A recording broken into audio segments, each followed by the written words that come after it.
하나님 말씀 보겠습니다. 하나님 말씀은 요한복음 21장 1절에서 6절까지 말씀입니다. 요한복음 21장 1절에서 6절까지 이 말씀을 제가 한 절 읽고 여러분 한 절 읽게 교독하겠습니다.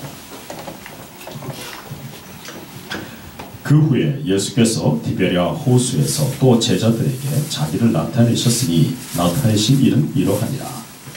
시몬 베드로와 디모데와 요한과 별이 많은 사람 나타나니와 세베르야와 다른 제자들이 함께 있더니 시몬 베드로가 나는 물고기 잡으러 가노라 하니 그들이 우리도 함께 가겠다 하고 나가서 배에 올랐으나 그날 밤에 아무것도 잡지 못하였더니 바리새인의 때에 예수께서 바다에 사셨으나 제자들이 예수인 줄 알지 못하는 자 예수께서 이르시되 얘들아 너희에게 고기가 있느냐 대답하되 없나이다.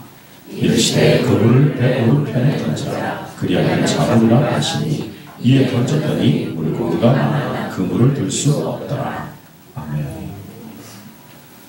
네, 우리 전우자에 계신 분들 인사합시다. 잘 오셨습니다. 함께 예배드리면서 잘 오셨습니다.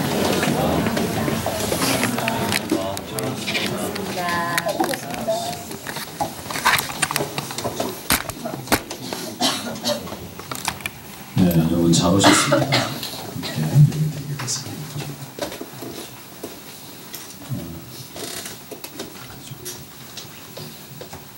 우리 가끔 이제 여행을 하다 보면 내 자리가 아닌 자리에 앉아 있는 분들 볼 때가 있습니다. 그 표에 적힌 좌석의 번호대로 찾아갔는데 다른 분들이 앉아 있는 경우가 종종 있습니다. 제 자리를 찾아서 간다는 게 여행을 하거나 인생을 살아가는데 무엇보다 참 중요하죠.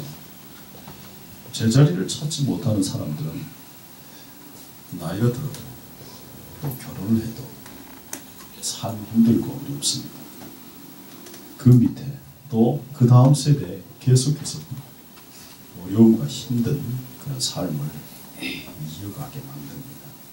그래서 제자리를 찾아서 사는 삶이야말로 하나님 주신 복된 삶입니다. 예수님은 부활하신 후에 여러 번 제자들을 찾아오셨습니다. 그런데 그 예수님의 그 찾아오심은 그 이전에 십자가를 지시기 이전에 늘 함께 다니며 함께 먹고 또 함께 자던 그때 그런 어떤 이 육체적인 이 정서적인 충족감을 주지 못했어요. 그래서 제자들이 예수님을 봤지만 그분이 찾아오셨지만 여전히 그 예수님을 잃어버리는 것 같은 함께하지 못한다는 결핍감을 가지고 있었습니다. 그들에게 만족감이 없었어요. 근데 오늘 본문의 말씀을 보니까 이때 베드로가 다른 제자들에게 이렇게 얘기를 합니다. 나는 물고기를 잡으러 가겠노라. 그리고 그물을 가지고 바다를 향합니다. 이 말씀을 하시기 이전에 지금 오늘 우리가 읽은 요한복음 21장 이 말씀 이전에 20장의 말씀에 예수님은 그 제자들을 찾아오셔서 그들에게 특별히 당부하시는 말씀이 있었습니다. 그 말씀이 요한복음 20장 19절에서 23절까지 나오는 말씀입니다. 제가 이 말씀을 읽겠습니다. 이날 곧 안식 후 첫날 저녁 때 제자들이 유대인들을 두려워하여 모인 곳에 문들을 닫았더니 예수께서 오사 가운데 서서 이르시되 너희에게 평강이 있을지어다. 이 말씀을 하시고 손과 옆구리를 보이시니 제자들이 주를 보고 기뻐하더라. 예수께서 또 이르시되 너희에게 평강이 있을지어다. 아버지께서 나를 보내신 것 같이 나도 너희를 보내노라. 이 말씀을 하시고 그들을 향하여 숨을 내쉬며 이르시되 성령을 받으라. 너희가 누구의 죄든지 사하면 사하여질 것이요 누구의 죄든지 그대로 두면 그대로 있으리라 하시니라. 예수님은요 이 두려워 떨고 있는 제자들을 찾아오셔서 그들에게 다시 사명을 부어주셨어요. 너희들이 어떻게 살아야 되고 무엇을 목적으로 살아야 하는지를 분명히 하셨습니다. 근데 베드로와 이 제자들은 부활하신 예수님을 전파해야 하는 그 사명을 받았지만 오늘 21장에 와서 물고기를 잡으러 나서고 있습니다. 베드로는 자기 감정을 주체하지 못했습니다. 그래서 옛날에 찍었던 업으로 되돌아갈 생각이었어요. 그리고 베드로의 이 말을 들은 다른 제자들도 우리도 함께 가겠다고 하면서 그의 뒤를 따라갑니다. 우리는요, 이 성경을 읽어가면서 우리의 그 심정적으로 베드로와 그를 따르는 이 제자들의 이 심정을 이해할 수 있습니다. 근데 우리가 성경을 읽으면서 늘 그렇지만 놓치지 말아야 될 부분은 감정을 이해하는 것보다 그리스도께서 어떻게 말씀하시고 어떻게 하시는가 하는 부분에 집중해야 합니다. 예수님의 말씀이 무엇보다 더 중요하다 하는 거죠. 오늘 본 바로 전 그 요한복음 20장 우리가 방금 읽었던 이 말씀에 예수님은요, 사명을 감당하며 살아가는 착하고 이 충성된 제자의 삶에 우선순위가 있다는 것을 말씀해주고 있습니다. 그 우선순위 중에서 제일 첫 번째는 평강입니다. 예수님은 제자들에게 두 번에 걸쳐서 평강을 선포하십니다. 평강하며 너에게 평강이 있을지어다. 여러분, 우리가 평강이라고 얘기할 때 뭔가를 가지고 있고 뭔가를 누리고 있는 상태에서 얻는 그런 마음의 평안을 생각할 때가 참 많습니다. 그것이 평강이고 평안이라고 볼 때가 많아요. 내가 뭐 아무런 문제 없을 때 평안하다 생각하죠. 근데 이 평강은 그렇게 해서 우리가 노력을 통해서 얻어지는 게 아니라 바로 예수 그리스도 그분 자신이 평안이라는 거예요. 주님은 말씀하시죠. 나는 평강의 왕이라. 그렇게 말씀하십니다. 그러니까 예수님 자신에게서 오는 평안이 없을 때는 두려움에 사로잡힌다는 거죠. 내가 원하는 것을 얻고 또 누리면서 평강이 오는 게 아니라 그리스도가 내게 없으면 평강이 없는 겁니다. 예수 그리스도가 함께 있으면 누구나 평강을 경험하게 되는 거죠. 제자들은요, 예수님과 함께 있을 때는 두려움이 없었습니다. 그들에게 모든 게 다 가능한 것처럼 여겨졌어요. 근데 지금 예수님께서 그들과 함께 계시다고 하는 그 사실을 확신하지 못하니까 그들은 흔들리고 있는 겁니다. 예수님은요, 그래서 승천하기 전에 제자들에게 약속하신 말씀이 없습니다. 우리가 인생을 살아가면서 예수님과 함께 한다는 게 얼마나 중요한가, 예수님 살아가면 살아갈수록 경험하게 되는 겁니다. 또 하나님이 우리에게 약속하셨다고 하는데 우리 그런 생각할 때가 참 많아요. 도대체 무슨 약속을 하셨나? 구약에는 분명히 율법을 주시고 그리고 그를 찾는 백성들에게 친히 현현하셔서 친히 나타나셔서 약속을 하셨는데 신약에서는 무슨 약속을 하신 건가? 근데 성경을 우리가 하나씩 하나씩 보고 그리스도가 나와 함께하는 게 진정한 평강이라고 하는 것을 이해하기 시작하면 그 약속이 눈에 들어오기 시작합니다. 그것이 마태복음 28장 20절의 약속이세요. 그 약속은 이렇습니다. 볼지어다 내가 세상 끝날까지 너희와 항상 함께 있으리라. 너희가 세상이 끝날 때까지 너희 생명이 다하고 주께서 너를 부르시는 그날까지 너희는 평강할 것이다. 왜? 내가 너희와 함께 할 것이니까. 두 번째, 예수님은 제자들에게 사명을 재위임하십니다. 나도 너희를 보내노라 하는 그 말씀이에요. 아버지께서 나를 보내신 것 같이 나도 너희를 보내노라. 이 제자들은요, 배신자요 또 비겁자라고 하는 자괴감에 빠져 있습니다. 특히 베드로는 더했습니다. 그런 예수님을 팔았고, 그런 예수님 부인했고 또 예수님을 저주했습니다. 만약 예수님께서 특별하게 그의 이름을 언급하시면서 제자들에게 베드로의 어떤 존재를 부각시키지 않았다면, 그가 분명하게 용서받았고 주님으로부터 그 모든 것을 다 씻음받았다는 그런 분명한 메시지를 주지 않았다면 베드로의 위치는 흔들렸을 거예요. 근데 예수님께서는 그런 제자들, 다 도망치고 다 예수님을 떠났던 그 제자들에게 다시 찾아오셔서 그분의 사명을 다시 위임하십니다. 그리고 세 번째는 예수님께서 성령을 받으라고 명령하셨습니다. 그들을 향하여 숨을 내쉬며 이르시되 성령을 받으라. 실제로 이들이 마가의 다락방에서 그 임하신 성령을 받기 전까지는 예수님이 함께 하신다는 것을 확신하지 못합니다. 당장의 눈앞에서 자기를 보호하시는 그런 예수님이 없기 때문에 그들은 계속해서 두려워합니다. 그러나 성령이 그에게 임하자 그들은 분명하게 주님이 나와 함께 하신다는 것을 아는 거예요. 마지막으로 예수님은 전도자의 권세를 약속하셨습니다. 너희가 누구의 죄든지 사하면 사하여질 것이요 누구의 죄든지 그대로 두면 그대로 있으리라. 그렇게 예수님 말씀하십니다. 그러니까 우리가 주님 안에서 그 권세를 누릴 수 있는 것, 이 사역자로서의 그 사명자로서의 권세를 누릴 수 있는 것은 순서가 있다는 거예요. 하나님이 함께 하신다고 하는 분명한 확신과 그리고 성령이 내 안에 내주하시는 그 내주하심, 그것들 다음에 우리는 우리의 사명을 진행해 갈 수 있는 힘을 얻게 되는 겁니다. 주님이 함께 하신다는 것을 놓치면요 우리에게는 평강이 없는 거예요.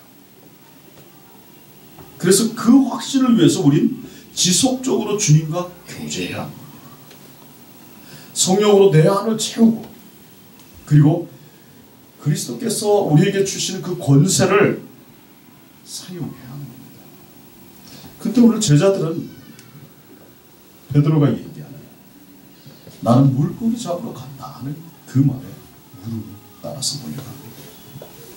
베드로의 이 말은요 달리 표현하면은 나는 사명을 잃어버렸다 하는 거예요. 그래서 세상으로 돌아간다. 그런 패배의 선언인 겁니다. 누구나 그렇지만은 어느 조직이나 마찬가지지만 리더가 타락하면 그 조직의 구성원도 같이 타락해 합니다. 어쩔 수 없는 겁니다. 베드로가 나는 물고기 잡으러 가노라 이렇게 얘기할 때 다른 제자들 역시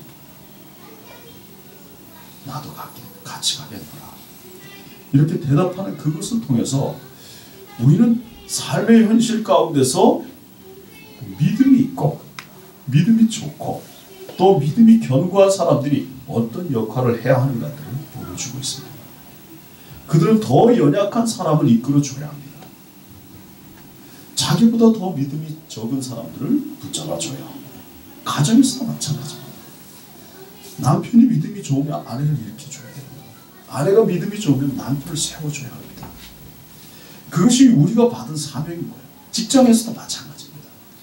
내가 믿음으로 행할 때 자기의 믿음을 드러낼 수 없는, 드러내지 못하는 그런 사람들을 세워줄 수 있는 거예요. 우리가 타협하지 않을 때 연약한 이들이 더 굳세게 주님을 붙잡을 수 있는 그런 동기를 제공해 주는 겁니다. 그것이 우리의 사명인 거예요. 오늘 성경의 말씀을 보니까 베드로를 따라 나선 제자들의 이름이 쭉 적혀 있습니다. 어찌 보면 마치 칠판에 떠드는 사람 뭐 이렇게 해갖고 적어놓은 것처럼 시몬 베드로와 디두모라 하는 도마와 갈릴리 가나 사람 나다나엘과 세베대의 아들들과 또 다른 제자 둘이 함께 있더니 이렇게 얘기합니다. 세베대의 아들들은 야고보와 요한을 가리킵니다. 여러분 세베대의 아들들이 그 어머니, 그 세베대의 아들들의 그 어머니가 예수님을 찾아와서 한 얘기를 기억하실 겁니다. 예수님을 찾아온 그 어머니는 이렇게 얘기합니다. 예수님, 주님께서 나라를 차지하실 때 그때 내 두 아들을 하나는 좌편에 하나는 우편에 앉혀주십시오. 예수님께서는 그렇게 말씀하셨습니다. 네가 구하는 게 뭔지 모르는도다. 너희가 내가 가는 길을 따라올 수 있겠느냐? 그랬더니 그 제자들이 예, 따라갈 수 있습니다. 이렇게 얘기했어요. 그들은 자기들이 무슨 얘기를 하는 줄 몰랐죠. 그 자녀들입니다. 그러니까 베드로와 도마와 나다나엘과 야고보와 요한과 그리고 이름이 알려지지 않은 두 제자 이렇게 해서 모두 7명이 이제 고기를 잡으러 배에 올라탑니다. 그들 전부가 어부는 아닐지라도 그들이 갈릴리 어촌에서 주님을 따르는 그 제자로서 마치 고기 잡는 일이 자기의 그 본능같이 그렇게 여겨졌을 거예요. 우리에게 첫 본능이라는 게 있지 않습니까? 우리 무슨 본능이 있냐면 죄의 본능이 있습니다. 근본적으로. 그리고 우리는 배운 대로 행하는 본능이 있어요. 우리가 예배 드릴 때 아이들이 막 찬양하지 않습니까? 나는 용감하고 씩씩한 뭐 이러면서 막 찬양하잖아요. 그러면 나이 많이 먹어서도요 그게 막 나와요. 예를 들어 그런 찬양이 있습니다. 제가 어렸을 적에 불렀던 그 찬양 가운데서도 갈릴리 푸른 바다 주 찾으시고 요한과 베드로를 부르시면서 사람을 낳는 어부 되게 하셨네. 그런 찬양이 있고요. 또 나는 구원방주 올라타고서 하늘나라 가지요. 그런 찬양이 있습니다. 기억하시는 분들은 어린 시절에 신앙생활을 했던 사람입니다.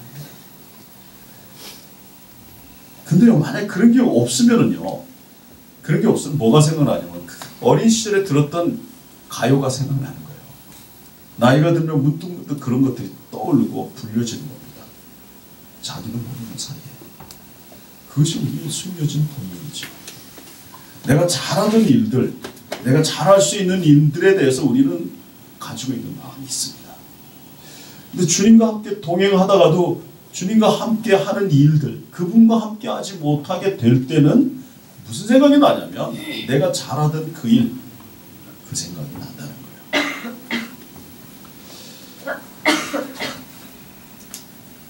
베드로는요, 옛날에 그물을 버려두고 예수님을 따라 나섰던 사람입니다.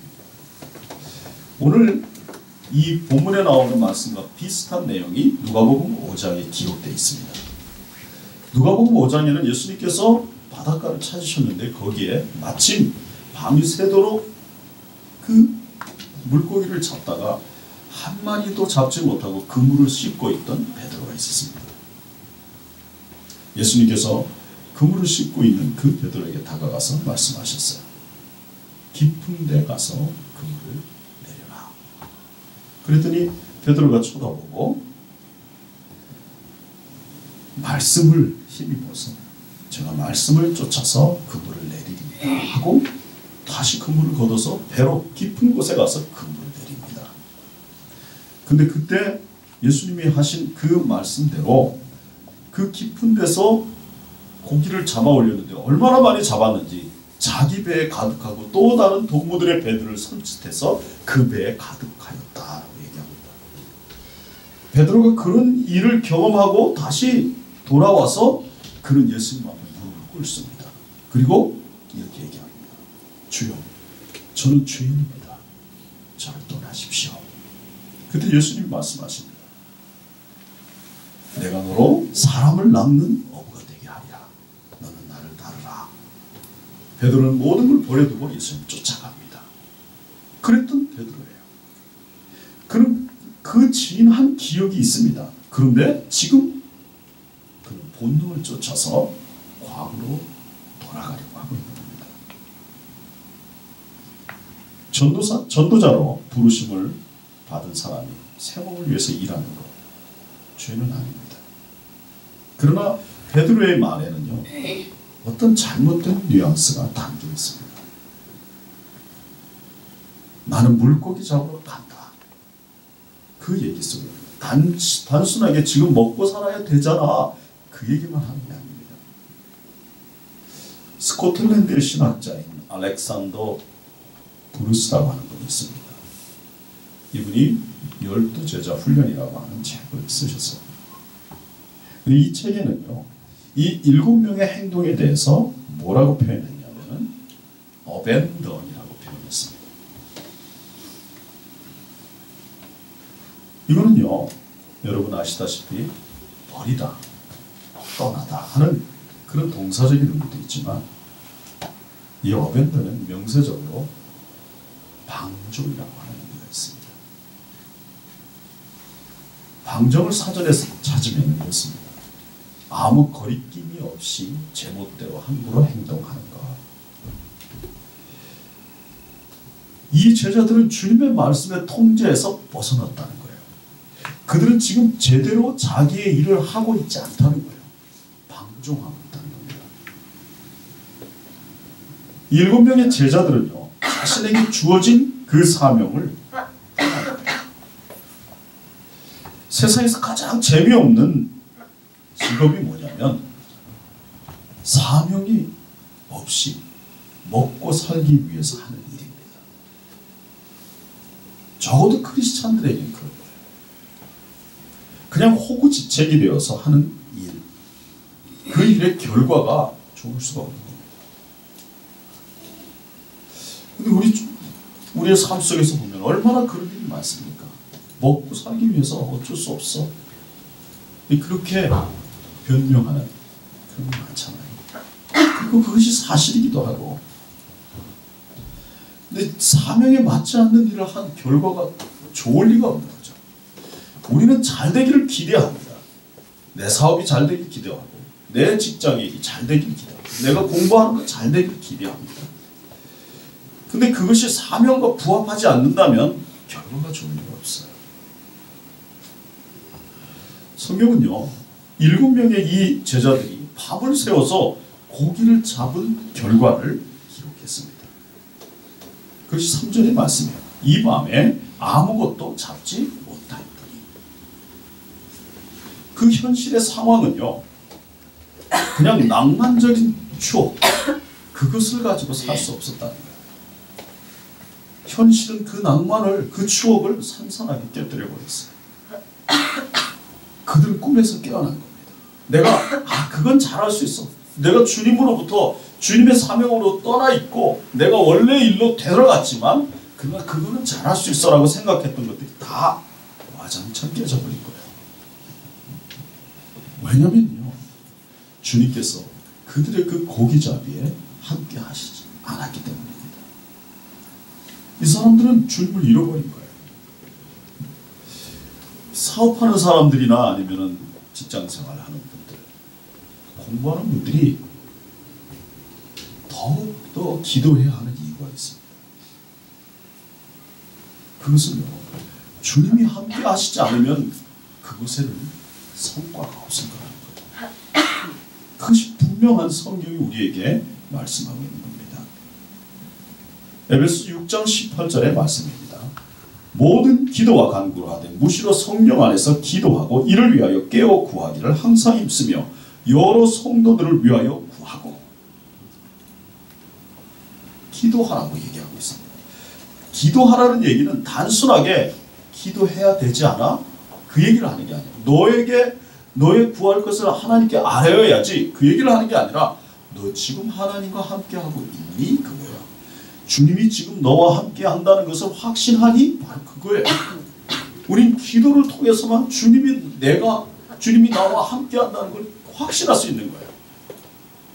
아니면은 주님이 나와 함께 한다는 확신이 없을 때 우리는 좌충우돌하는 겁니다.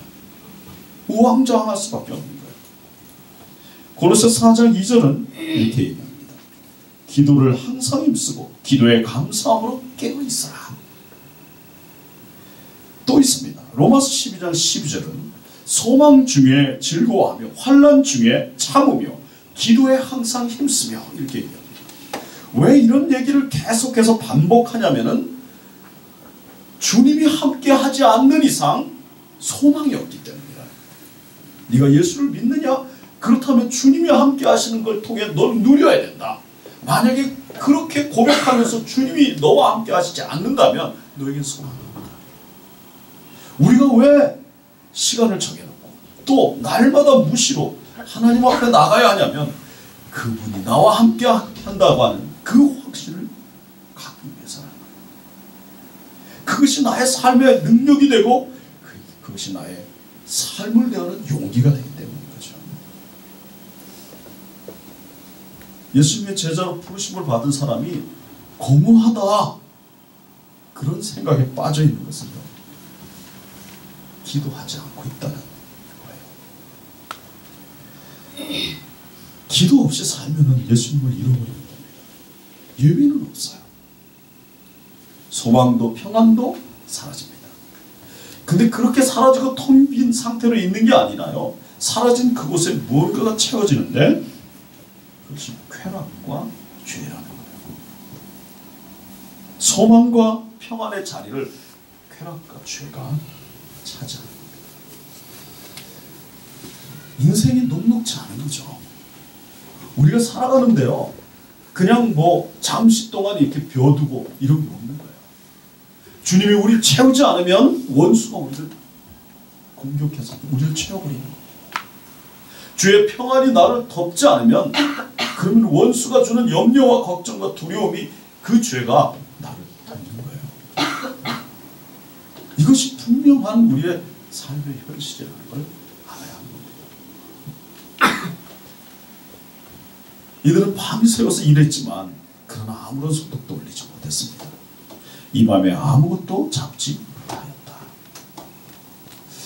사도 요한은요, 너희가 나를 떠나서는 아무것도 할 수 없노라 그렇게 말씀하신 예수님의 그 말씀을 이 요한복음 15장 15절에 기록했습니다. 하나님의 백성이 하나님을 떠나서는 아무것도 되는 일이 없는 거죠. 너무 당연한 거 아니겠습니까? 하나님의 백성이 하나님을 떠나서 무슨 잘 된다면 그건 하나님의 백성이 아니거나 하나님의 백성으로 착각한 거죠. 제자가 주를 떠나면 누구에게도 환영을 받지 못하는 겁니다. 소금이 만일 그 맛을 잃으면 무엇으로 짜게 하리요? 후에는 아무 쓸데없어 다만 밖에서 버리워 사람에게 밟힐 뿐이니라. 우리의 존재가 그렇다는 거예요. 너희가 누구냐? 너희가 소금이다. 너희가 빛이다. 예수님 그렇게 말씀하세요. 그런데 주님과 함께 해야만 소금으로서 빛으로서의 삶을 살 수 있다는 거예요. 그것이 주님이 떠나버리면은 우리는 그냥 다만 사람들에게 이리 치이고 저리 치이는, 그래서 후회만 남는 삶을 사는 겁니다. 4절의 말씀을 보겠습니다. 날이 새어갈 때 예수께서 바닷가에 서셨으나 제자들이 예수신 줄 알지 못하는지라. 주님께서 그런 이들을 찾아오셨어요. 새벽이 맞도록 방종에 빠져있는 제자들을 우리 주님께서 직접 찾아오신 거예요. 성경 히브리서에서는 주님의 약속을 이렇게 기록했습니다. 돈을 사랑하지 말고 있는 바를 족한 줄 알라. 그가 친히 말씀하시기를 내가 결코 너희를 버리지 아니하고 너희를 떠나지 아니하리라 하셨느니라. 주님의 약속이 뭡니까? 내가 너를 버리지 않고 너를 떠나지 않겠다고 하는 약속이에요. 우리는 우리의 죄 때문에 하나님이 나를 버리신다고 생각할 때가 많습니다. 하나님 나를 떠나셨다고 생각할 때가 많아요. 베드로가 그랬고 베드로와 함께 한 6명의 제자들도 마찬가지입니다. 그런데 주님은 결코 떠나지 않고 결코 버리지 않으시겠다고 약속하시는 거예요. 언제까지? 그분께서 나를 부르시는 그날까지 버리시지 않는 겁니다. 사명을 받은 사람이 먹고 사는 일을 책임져 주시겠다고 약속하시는 거예요. 성경 고린도서에 보면요, 10장 31절에 그런즉 너희가 먹든지 마시든지 무엇을 하든지 다 하나님의 영광을 위하여 하라 이렇게 명령합니다.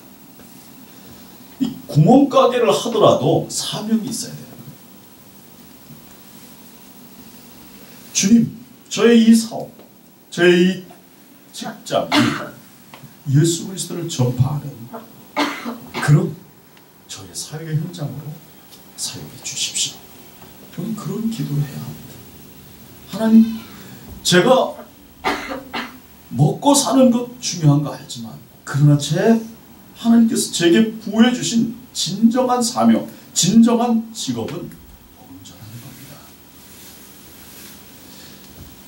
여러분, 그것이 대단한 것이 아니에요. 내가 어떤 타이틀을 얻어야 되는 게 아닙니다. 교회에서 어떤 직분을 얻어야 되는 게 아니라 주님과 나와 그 관계 속에서 맺어진 언약이라는 거예요. 나의 그 삶의 현장 속에서 내가 그리스도의 사람인 것을 보여주면서 그들이 세워져야 합니다. 여러분, 아침에 출근할 때 어떻습니까? 버스가 나를 확 지나쳐 가면 어떻게 합니까? 문을 흘리죠. 어떻게 문을 안 열어줄 수가 있어? 여러분 어떻습니까? 또 지하철을 타보세요. 막 여기 눌리고 저기 눌리고 막 몸은 난장판이죠. 그런데요, 그리스도께서 나와 함께 하실 때 가장 나쁜 상황 속에서 그분의 인격이 나로 드러나는 거예요. 그리스도가 나와 함께 하시지 않으면 나의 본성이 드러납니다. 왜 뒤에서 밀어? 지하철 타보면 그거 알잖아요. 견딜 수가 없어요. 내 기분대로 내 기질대로 표현할 수밖에 없죠. 근데 우리 주님의 인격은요, 가장 힘들 때 나타납니다. 주님이 가장 고통을 당하신 그 십자가에서 주님 말씀하십니다. 주님, 저들의 죄를 사하여 주십시오. 저들을 용서해 주십시오. 우리 주님 그렇게 말씀하세요. 극단의 상황 속에서 우리 주님의 인격이 우리의 인격을 통해서 드러나는 것이, 그것이 우리의 삶이 되어야 되고 그것이 나의 삶이 되어야 되는데, 하나님이 함께 하실 때, 성령이 여러분의 마음에 내주하실 때 그 일이 가능해진다. 이는 힘으로 되지 아니하고 능으로 되지 아니하며 오직 여호와의 신으로 말미암느니라. 성경이 우리 그렇게 말씀하시죠.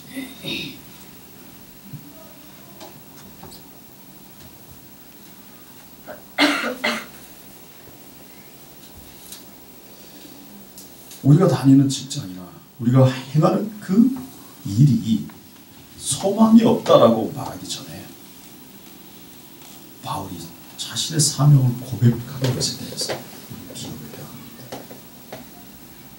약한 자들에게 내가 약한 자와 같이 된 것은 약한 자들을 얻고자 하며, 내가 여러 사람에게 여러 모습이 된 것은 아무쪼록 몇 사람이라도 구원하고자 함이니.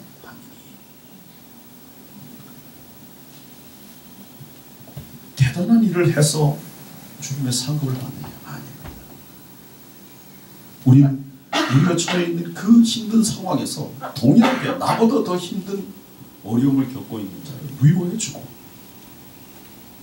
그들에게 힘을 주는 그런 사람이 되는 거예요. 나만 야근하는 게 아니고, 나만 월처가 없는 게 아니고, 같은 환경 속에서 같이 힘들어하는 그에게 그리스도의 사람이 어떻게 살아가는가 보여줘야 한다는 거예요.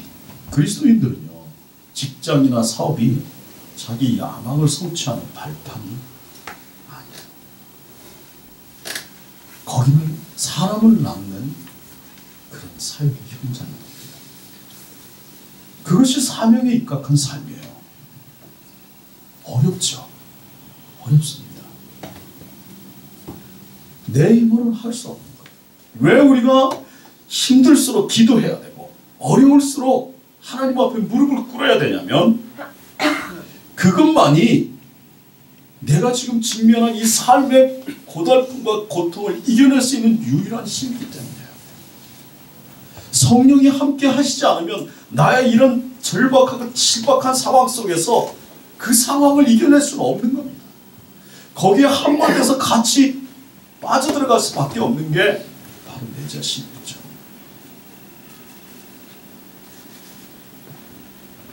그러나 주님께서는 그분이 함께 하시면서 우리에게 영원한 상급을 주겠다고 약속을 하셨어요. 나는 할 수 있는 능력이 없지만 내게 능력 주시는 자 안에서 내가 모든 것을 할 수 있는 거야.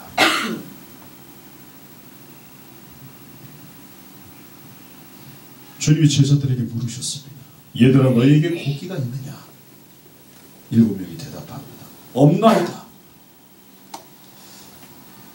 여러분, 청년 7명이 머리에 붉은 두건을 탁 싸매고 떡볶이 장사를 하면 잘 될 것 같습니까? 제가 가끔 이렇게 보면은요, 머리에 빨간 두건을 메고 막 까만 옷을 입고 멋져 보이더라고요. 청년들도 야채 가게를 해도 막 청년들이 나와서 거기서 야채를 팔고 이러면요, 뭔가 멋져 보여요. 근데 그런다고 잘 되는 게 아니에요. 주의 백성들은요, 주님과 함께 해야 하는 거예요. 그래야 되는 거예요. 이는 힘으로 되지 아니하고 능으로 되지 아니하고 여호와의 진으로 말미암느니라. 주님을 떠나서는 아무것도 없는 겁니다. 그냥 빛 얻어서 산 빈배만 남을 뿐입니다. 주님이 이들에게 말씀하십니다. 그물을 배 오른편에 던져라. 그리하면 얻으리라. 이에 던졌더니 물고기가 많아 그물을 들 수 없더라. 성경을 읽어보면요, 크리스찬이 행복해지는 패턴이 있어요. 그거는요, 주님이 자기 자신과 함께 하신다는 확신, 그리고 그분께서 명령하시는 것에 대한 순종, 두 가지입니다. 확신과 순종, 이 두 가지가 우리를 행복하게 하는 거예요. 사도행전 3장 6절에서 8절까지 말씀입니다. 베드로가 이르되 은과 금은 내게 없거니와 내게 있는 이것을 내게 주노니 나사렛 예수 그리스도의 이름으로 일어나 걸으라 하고 오른손을 잡아 일으키니 발과 발목이 곧 힘을 얻고 뛰어 서서 걸으며 그들과 함께 성전으로 들어가면서 걷기도 하고 뛰기도 하며 하나님을 찬송하니. 베드로와 요한은 성전 미문에 앉아있는 안진뱅이를 봤습니다. 그리고 그에게 다가갔어요. 그러자 안진뱅이가 쳐다보면서 이제 자기에게 무언가를 동냥해 줄 줄을 기대했어요. 그랬더니 베드로가 얘기합니다. 은과 금은 내게 없거니와. 얼마나 실망스러운 얘기입니까? 내가 바라는 게 그건데. 근데 내게 있는 이것을 내게 주노니. 이렇게 얘기하고 있어요. 이것은 한참 후의 얘기죠. 사도행전의 얘기니까. 베드로가 뭘 갖고 있었겠습니까? 그는 그 안에 주님을 모시고 있었어요. 성령이 그 안에 내주하고 계셨어요. 그리고 그걸 주는 겁니다. 우리가 우리의 삶의 현장에서 연약하고 힘들어하는 그들에게 예수 그리스도를 주는 거예요. 내 안에 계신 성령을 그들에게 부어주는 거예요. 함께 손을 붙잡고 기도하고 그들의 아픔에 동참할 때 성령이 그들에게 전이되는 겁니다. 그것이 내 안에 계신 예수 그리스도, 나와 함께 하시는 예수 그리스도를 그들에게 전해주는 거예요. 그러자 그가 발과 발목에 힘을 얻고 뛰며 기뻐하고 하나님을 찬양했다고 얘기하고 있어요. 여러분을 두려워하게 안 하는 유일한 것은 하나님이 나와 함께 하시다는 거예요. 내가 아무리 손님 없는 가게에 들어섰다 해도 내 가게에 오늘 지금 12시간 넘었는데 손님이 하나 없다고 해도 주님이 함께 하시면 두려움이 없는 거죠. 다 떨어져 나갔다고 해도 주님이 함께 하시면 두려움이 없는 거예요. 내가 지금 병들어 있다고 해도 주님이 함께 하시는 그 확신이 내 안에 차오르면 그 병을 이겨내는 겁니다. 의사가 나를 고치는 거 아니에요. 저는 그렇게 생각합니다. 지금까지 많은 환자들을 제가 보면서, 특별히 암 환자들을 보면서 의사가 고치는 환자가 없더라고요. 그냥 선고만 하는 거예요.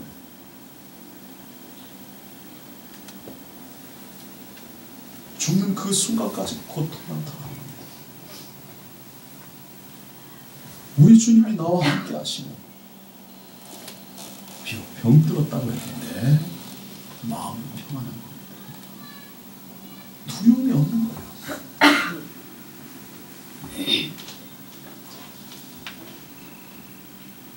숙련된 일꾼들이 뭉치고 그래서 열심히 노력하고 그런다고 얻어질 게 아닌 겁니다.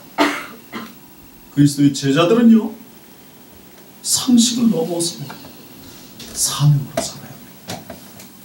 상식을 무시하라는 얘기가 아니라요, 상식을 넘어서야 합니다.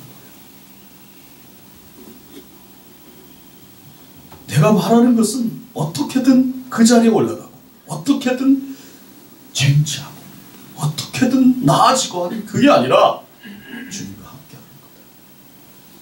내가 지금 이 낮은 자리에서 주님과 함께해야 내가 좀 더 높은 자리에 올라갔을 때도 여전히 주님과 함께하는 거고, 내가 이 모든 것을 다 차지하는 그 순간이 와도 주님과 함께하는 거다.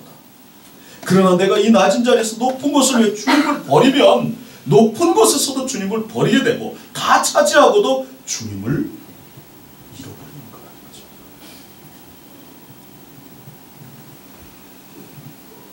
그래서 주님과 함께하는 것보다 더 중요한 게 없습니다. 새벽을 깨워서 부르짖고 밤이 맞도록 부르짖고 무시로 부르짖는 제자를 이겨낼 사탄의 권세는 없는 거예요. 여러분, 근데 이게 주님이 사신 삶이었다는 거예요. 새벽에도 밤에도 그리고 무시로 부르짖어 기도하신 주님의 모습을 우리 성경에서 계속해서 찾아볼 수 있습니다. 예수님께서 우리에게 약속하신 말씀이 있습니다. 그것이 누가복음 18장 7절의 말씀입니다. 우리 같이 한번 읽겠습니다. 시작. 하물며 하나님께서 그 밤낮 부르짖는 택한 자들의 원한을 풀어주지 아니하시겠느냐? 그들에게 오래 참으시겠느냐? 여러분, 이것은 하나님의 약속이에요. 주님께서 우리에게 약속하신 거예요. 밤낮 부르짖는 택한 자들의 원한을 풀어주지 아니하시겠느냐? 어떻게 함께 하시는 증거를 보여주지 않겠느냐? 아빠라고 부를 때 어떻게 그 자녀 앞에 나타나지 않겠느냐? 옛날에 저희 큰아이가 어렸을 때 4살, 5살, 보통 아이들 이렇게 손 뿌리치잖아요. 손 뿌리치고 막 앞에 달려갑니다. 사모님하고 제가 그 지하철, 그때 서울시 그 서울역 근처에 지하철이었는데 그 지하철 기둥 뒤에, 기둥이 여기 크잖아요. 기둥 뒤에 이렇게 숨었습니다. 그러면서 이렇게 싹 갔어요. 들이봤는데 그 아이가 막 그 큰 얼굴을 해서 막 뛰어가는 겁니다. 우리 아이들은 유독 얼굴이 컸어요. 막 뛰어가는 겁니다.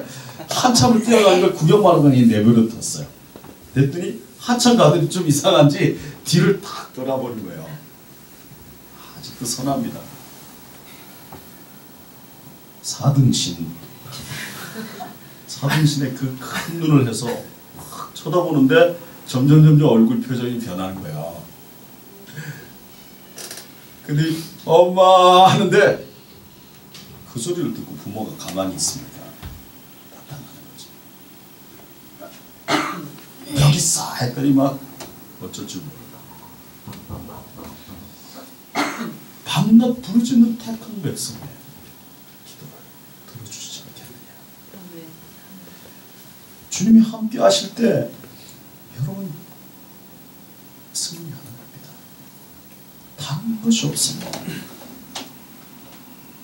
여러분, 혹시 주님을 잃어버리지 않으셨습니까?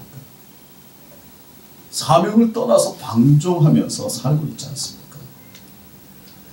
다시 주님 앞으로 돌아오셔야 합니다. 거기서 잠깐 즐거움을 누릴지라도 새벽이 되면요, 빈 배뿐인 자신을 보게 됩니다. 그래서 여러분, 다시 주님과 함께하는 기도의 자리를 만드셔야 합니다. 새벽을 깨워서 언제나 내 자리를 만드셔야 합니다. 새벽 자리, 그 자리 내 자리. 금요일에 여러분 시간을 내서 와서 자기의 자리를 만드셔야 돼요. 이 자리, 금요일에 이 자리, 내 자리. 우리 자녀들이 주일날 예배드리는 저 자리를 그 아이들이 앉을 수 있도록 확보해 줘야 돼요. 그리고 새벽에 금요일에 우리 아이들을 안고 와서 우리 아이들이 이 자리에 앉아서 우리 어머님이 눈물 흘려 기도했던 그 기억을 갖게 해줘야 합니다.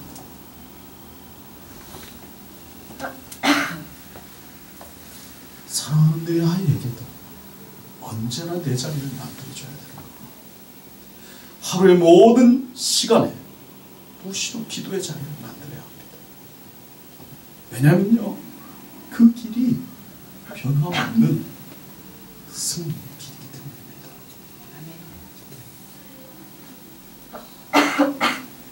그 길을 만드시기를 예수님의 이름으로 축원합니다. 기도하겠습니다. 하나님 아버지, 주님이 함께 하시면 두려움이 없습니다. 주님이 함께 하시는 삶이 빈배일 수 없습니다. 주님이 함께 하시면, 주님, 나도 주님을 다른 이들에게 불어넣어 줄 수 있습니다. 아버지 하나님, 오늘 이부 예배 머리 숙인 주 백성들이 그렇게 성령으로 채워지게 하시고 그의 마음과 삶이 주님으로 가득하게 해주십시오. 날마다 주님과 함께하는 복된 삶을 살도록 인도해 주십시오. 예수님의 이름으로 기도합니다. 아멘. 예, 전우자에 계신 분들 감사합시다. 예수님이 당신과 함께 하십니다. 광고하겠습니다. 다음 주일날 청년 세미나가 있습니다. 여러분 이렇게 예배당 들어오시면서 이렇게 보셨겠지만요, 떠남이라고 하는 주제를 가지고 세미나를 진행합니다.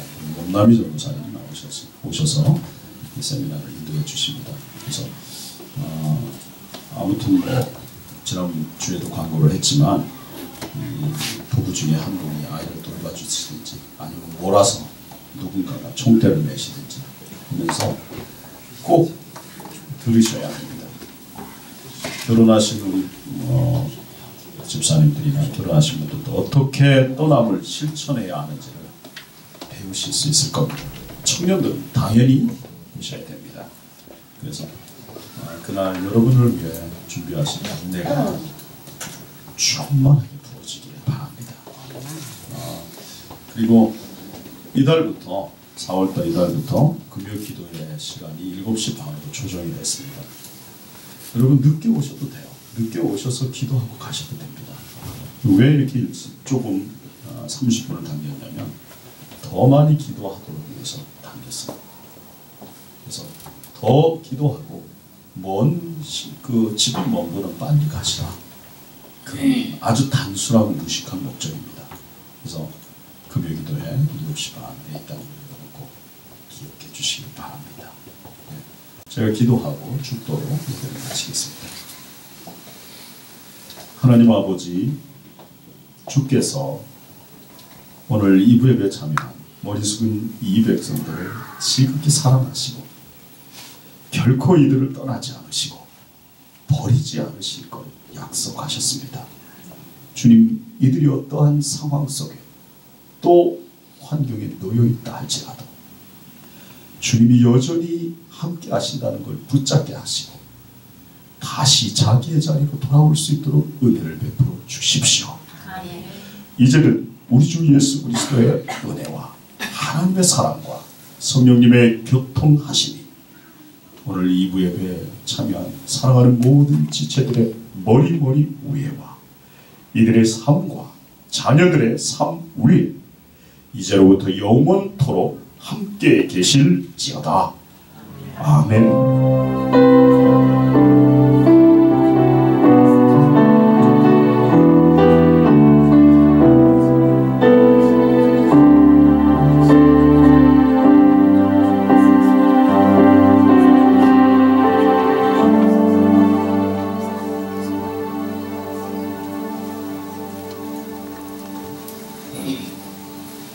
예수님의 이름으로 사랑합니다. 예수님을 축복합니다.